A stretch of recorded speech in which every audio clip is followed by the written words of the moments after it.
Fried റൈസിൻ്റെ കൂടെ കഴിക്കാൻ ഏറ്റവും അടിപൊളി എന്ന് പറയുന്നത് ചിക്കൻ ചില്ലിയാണ്. ഒരു രക്ഷയില്ല.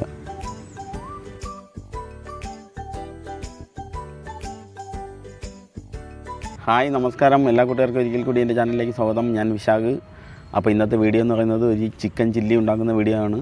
നമുക്ക് ഫ്രൈഡ് റൈസിൻ്റെ കൂടെയൊക്കെ കഴിക്കാൻ പറ്റിയ അടിപൊളി ഒരു ചിക്കൻ ചില്ലി ഉണ്ടാക്കുന്ന വീഡിയോയിലോട്ട് പോകുന്നതിന് മുന്നേ നിങ്ങളുടെ അടുത്ത് പറയാനുള്ളത്, ആദ്യമായിട്ടാണ് എൻ്റെ ഈ ചാനൽ കാണുന്നതെങ്കിൽ ദയവായി ചാനലൊന്ന് സബ്സ്ക്രൈബ് ചെയ്ത് എന്നെ ഒന്ന് സപ്പോർട്ട് ചെയ്യണം. അതേപോലെ തന്നെ ഫേസ്ബുക്കിൽ ഈ വീഡിയോ കാണുന്നവരുണ്ടെങ്കിൽ ആ പേജ് കൂടി ഒന്ന് ലൈക്ക് ചെയ്തിരിക്കണം. ഈ വീഡിയോ കണ്ട് ഇഷ്ടപ്പെട്ട് കഴിഞ്ഞാൽ ലൈക്ക് ചെയ്യണം. അതേപോലെ തന്നെ നിങ്ങളുടെ അഭിപ്രായങ്ങളൊക്കെ എനിക്ക് കമൻറ്റായിട്ട് അയച്ചു തരുകയും വേണം. അപ്പോൾ നമുക്ക് സമയം ഒട്ടും കളയേണ്ട, നേരെ വീഡിയോയിലോട്ട് പോകും.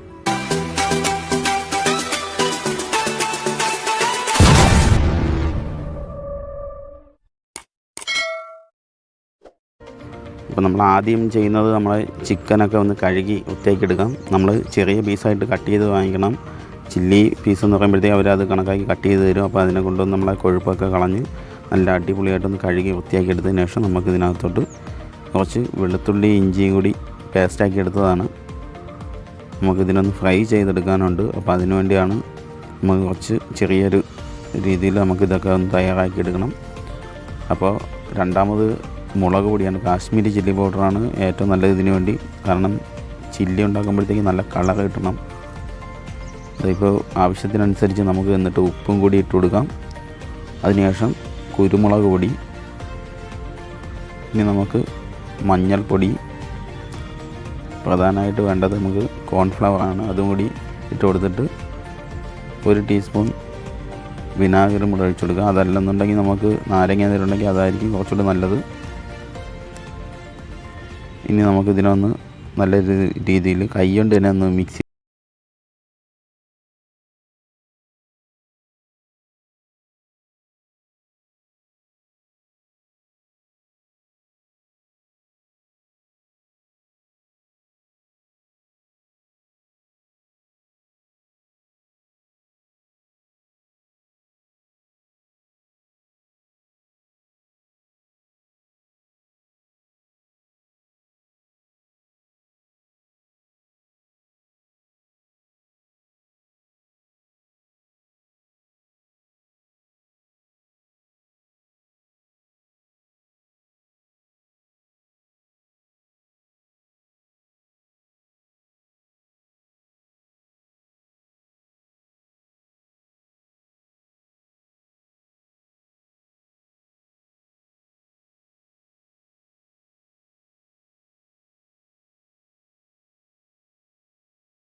അതേപോലെ തന്നെ നമുക്കിതിന് ടൊമാറ്റോ സോസും കൂടി ഇതിനകത്ത് ഇട്ട് കൊടുക്കാം.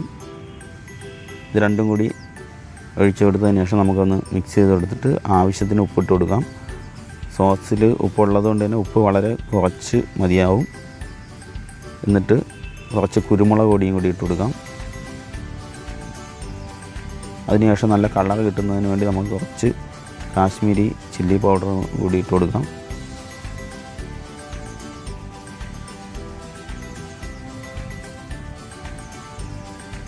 ഇനി ഒന്ന് ഇളക്കിയെടുത്തതിന് ശേഷം നമുക്ക് ഇനി അടുത്തതായിട്ട് ചേർക്കാൻ പോകുന്നത് നമ്മൾ ഫ്രൈ ചെയ്ത് മാറ്റി വെച്ചിട്ടുള്ള നമ്മുടെ ചിക്കനാണ് അടുത്തായിട്ട് ഇട്ട് കൊടുക്കാനുള്ളത്.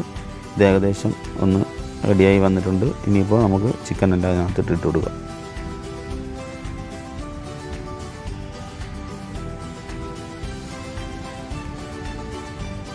ഈ ചിക്കൻ ഇട്ട് കൊടുത്തതിന് ശേഷം നല്ല രീതിയിലൊന്ന് മിക്സ് ചെയ്ത് കൊടുക്കണം.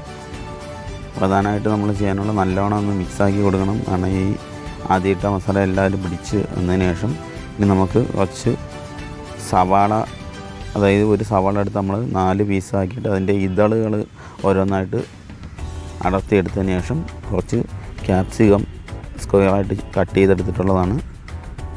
അപ്പോൾ അത് രണ്ടും കൂടി ഇതിനകത്ത്